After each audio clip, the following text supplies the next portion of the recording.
Сайн байцгаана уу хүмүүс үзэгчтэй. Энэ өдрийн мэндийг хүргэе. Өнөөдрийн экономик нэвтрүүлгийн дугаараар дэлхийн эдийн засгийн тодорхой байдлын гол утга учир шалтгаан болоод байгаа Европын эдийн засаг, Европын өрийн хямралын талаар мэдээлэл хүргэхээр бид нар бэлтгэн ажиллалаа. Тэгэхээр Европын холбоо гэж юу вэ те?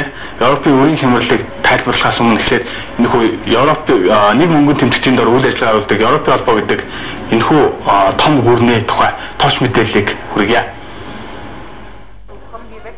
Өнөөгийн бидний мэдэх Европын холбоо хэмээх агуу том гүрэн байгуулагдах эхлэл нь дэлхийн 2 дугаар дайны дараачаар тавигдаж ирсэн гэхэд болох юм а. 1951 онд анх баруун Европын 6 их гүрэн хамтарч Европын нүүрс болон ган төмөрлөгийн холбоог байгуулж аж үйлдвэрлэлийн салбарт хамтран ажиллах төлөвлөгөөг гаргаж байсан бол энэхүү холбоо 7 жилийн дараагаар буюу 1958 онд Европын эдийн засгийн холбоо болон өргөгдсөн байна.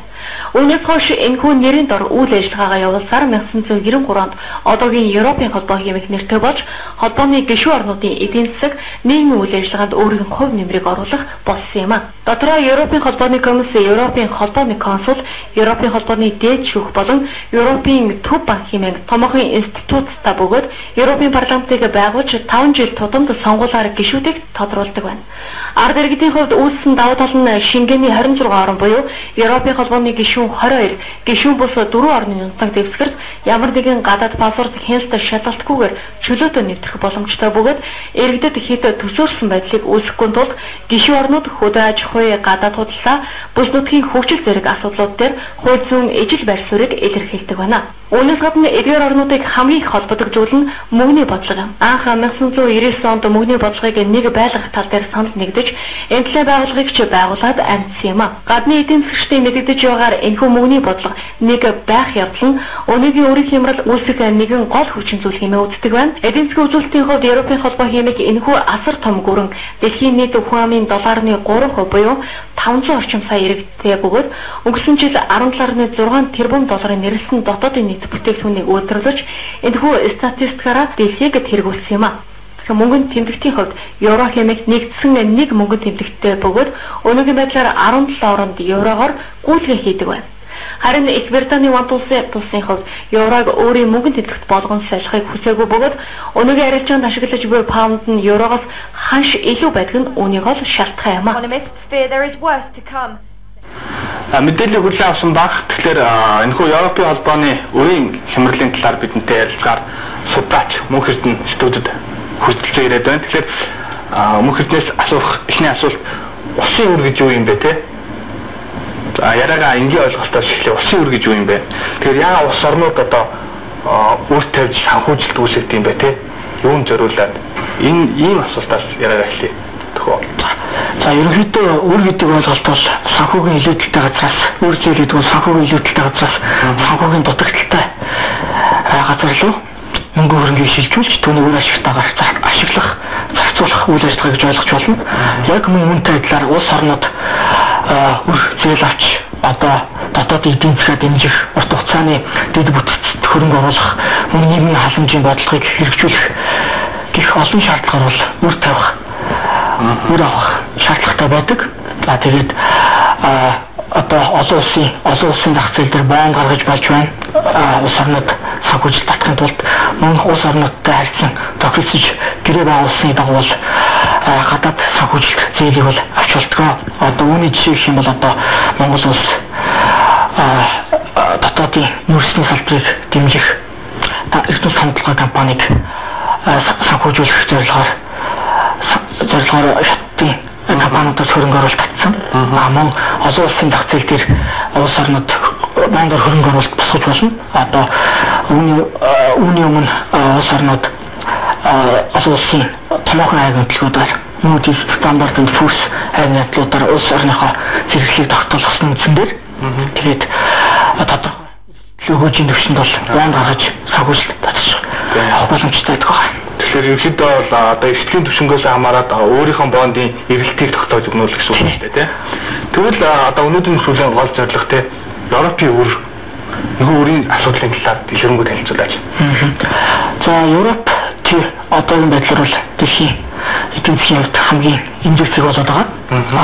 Олон улсын валютын сангийнхны гаргасан олон улсын эрсдлийн ангиллын судалгаагаар бол улсын өрийн эрсдэл бол дэлхийн эдийн засагт хамгийн их өндөр эрсдлийг дагуулж байна гэсэн үр дүн гарсан байна. Одоо энэ слайд дээр харж байгаа бах 2001 оны 1-р улиралтай харьцуулахад 2012 оны 2-р улирал гэхэд эрсдлүүдийн макро эдийн засгийн эрсдэл мөн доктортой байдлын эрсдэл зэрэг олон төрлийн эрсдлүүдийн дотроос одоо улсын өрийн эрсдэл бол одоо хамгийн өндөр хувь хэмжээгээр өссөн тийм ангиллал бол шилжиж байгаа. Ерөнхийдөө Европын одоо Европын улс орнуудын өрийн хямрал юунаас шалтгаалсан бэ гэхээр сүүлийн 30 гаруй жилийн хугацаанд Европын тийм бүхэлдээ бол өрсөлдөх чадвар бол буурсан. Яагаад гэхээр бол шинээр бол маш олон томоохон эдийн засгууд Азийн баруун улсууд гэх мэтлийн эдийн засгууд гарч ирээд тэгээд өрсөлдөх чадвар нь буурсан. Хамгийн гол нь бол 1999 онд тус бүс нутаг маань Европын холбоо гэж байгуулагдаад Европын холбоо бол нэг мөнгөнд тэмдэгтд Евро хэмжих нэг мөнгөнд тэмдэгтд бол шилжсэн байгаа. Энэ хүү шилжсэн бол бас сүүлийн 10 жилд Грек, Испани, Португал гэх мэт улс орнуудын улсын өр бол их хэмжээгээр өсгөж нөлөөлсөн. Учир нь юу гэхээр Герман, Франц гэх мэт томоохон хүчтэй эдийн засагтай инфляц багтаа улсуудын бага хүүгийн түвшин тус улсуудад импортлогдож орж ирсэн. Үүний улмаас бол эдгээр улсуудад мөнгө хямдхан болсон. Тийм учраас энэ болохоор эргээд эдгээр улсуудын замбраагүй хэрэглээг нэмэгдүүлээд тэгээд сүүлийн үед бол хэрэглээний чих хандлага нөсөд сүүлийн 10 жилд бол улсын нөр маш их хэмжээнд хүрсэн байгаа. Үүнтэй зэрэгцээд эдгээр улсуудын өрсөлдөх чадвар буураад эргээд дотоодын нийт бүтээгдэхүүн буурна гэдэг маань татврын баазсуур багасна гэсэн үг. Татврын баазсуур багасна гэдэг маань бондын төлбөрөөр иргэн төлөх боломж нь улсын багасаад байна гэсэн үг шүү дээ. Зөв. Ерөнхийдөө одоо дэлхийн улсын орнуудын өргөн харьцаануудыг харах юм бол дараах дүр зураг бол харагдаж байна. Одоо жишээлбэл ихэнх дотоодын нийт бүтээгдэхүүнээс 70-аас дээш хувийн өртөө улсууд бол жишээлбэл ихэнхдээ бол өндөр хөгжилтэй буюу хөгжингүй орнууд байгаа. Тийм, өндөр хөгжилтэй орнууд байгаа. Жишээлбэл баруун Европын улс орнууд, Америк, Канада гэх мэт улсууд өөрсдийнхөө эдийн засгийн хүч чадалд одоо суурлаад их хэмжээний өөрчлөлийг бол авсан, бонд хэлбэрээр бол гаргасан. Энэ нэргээд бол одоо эдийн засгт нь маш том хохирол үзүүлж болох үс тийм нөхцөл байдал бол үүсгэж байгаа. Хөгжингүй орнууд гэхээр ерөнхийдөө боон гаргаад зээл хохтой хэтгэлтэй байдаг гэж бас ойлгож болох юм байна. Ерөнхийдөө эдийн засгийн том учраас эдийн засгийн ирээдүйн төлөв байдалд үндэслээд зээл авчдаг. Тэгээд тэр нь хуримтлагдсаар хагаад одоогийн нөхцөл байдлыг бол үүсгэж байгаа. Сүүлийн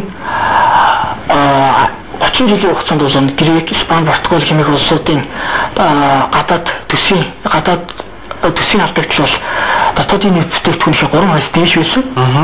Энэ нь бол одоо цаашлаад хуримтлагдсаар одоо ийм төр зөрөгт хүрч байна. Тэгэхээр гадаад өрийн эрсдлийн түвшинтэй дотоодын нийт бүтээгдэхүүнд харьцуулсан тооцоо одоо харьцаа байдаг. Энэ утгаар одоо өрийн хямралыг тодорхойлдог те. Тэгэхээр энэ талаар улс орнуудын түвшин улс орнуудын хувьд бол одоо дараах графикт бол харагдаж байна. Япон улс бол дотоодын нийт бүтээгдэхүүнийхээ 226% тэмцэх хэмжээний Грек улс бол 165% тэмцэх хэмжээний Итали улс 120 гэх мэтчлэн бол ингэ явж байна.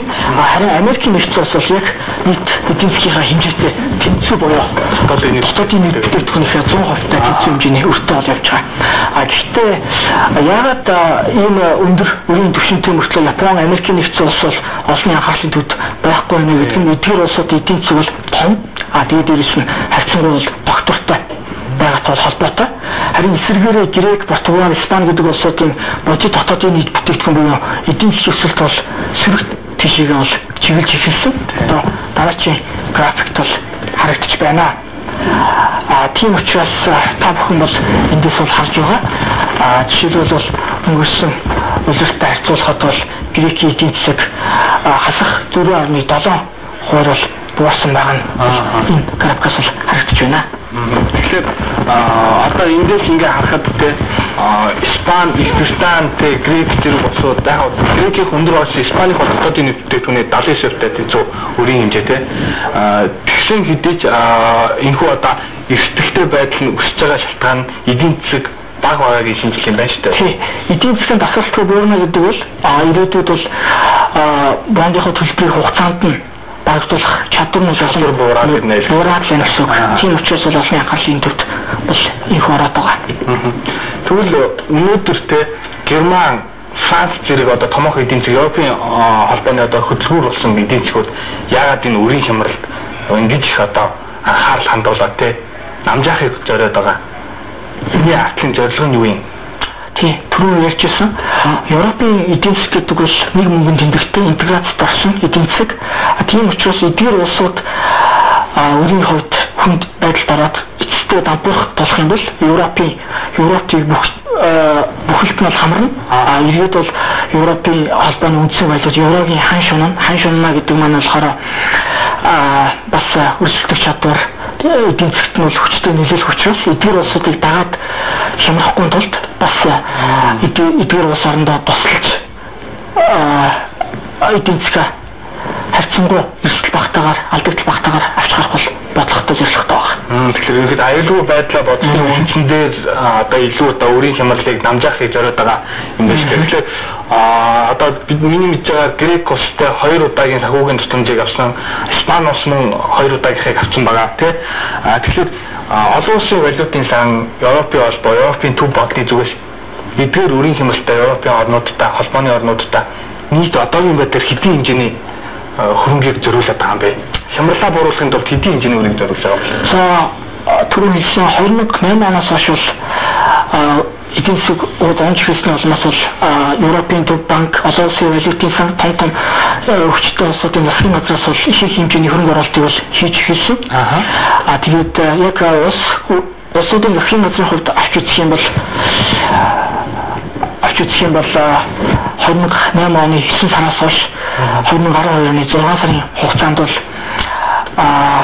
397 тэрбум еврогийн зээлийг бол улс орнуудын засгийн газарт олгоод байгаа. Харин Европ төвийн банкудад 457 тэрбум еврогийн санхүүжилтийг бол олгоод байгаа. Тэгэхээр ерөнхийдөө улс орнуудад одоо банкудад олгосон зээл маань илүү өндөр түвшинтэй байна гэдэг эдийн засгийг авахын тулд банк санхүүгийн системийг төлөхгүй ашиглаж гэсэн утгатай. Тийм. Ерөнхийдөө банкны систем гэдэг бол эдийн засгийн гол цусан хангамж санхүүгийн их хүсрээр хангаж байгаа. Тийм институт. Тийм учраас банкны эрүүл байдлыг, банкны салбарынхаа эрүүл байдлыг хадгалах.